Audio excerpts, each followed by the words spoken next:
Проектот за изградба на технолошко-индустријската зона во Берово влегува во завршна фаза со интензивни градежни активности и асфалтирање на патната мрежа во зоната. Завршена е инфраструктурата за атмосферските и отпадните води, како и доводот на вода, преку кој ќе се снабдуваат индустријските капацитети.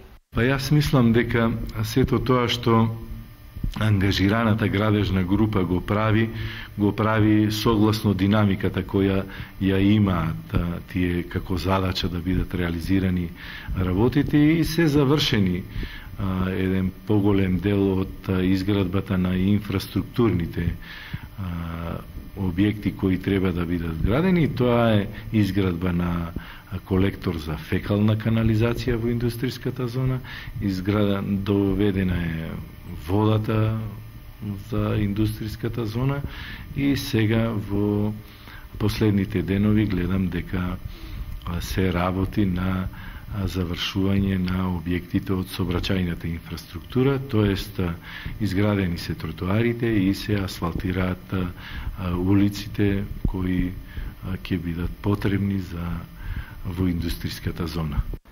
Во наредниот период проектот предвидува и довод на струја како инсталација на улично осветлување, додека сообраќајното поврзување со основната патна мрежа се предвидува да се изведе со изградба на кружен тек.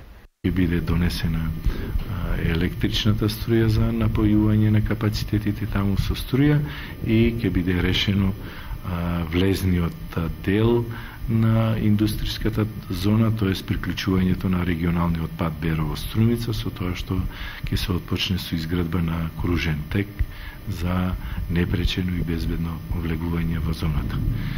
Се надевам дека во првата половина на 2016 година ова ќе биде се завршено и ќе можеме да ги очекуваме првите инвеститори во истата. Со реализацијата на овој проект, владата на Република Македонија преку Министерството за транспорт и врски има за цел да ја подобри развојната стратегија на регионот за привлекување на домашни и странски инвеститори. Технолошко-индустријската развојна зона во Берово се простира на површина од 17 хектари на место викано Шушлевец и на истата е планирано да има 8 парцели за изградба на нови производствени капацитети.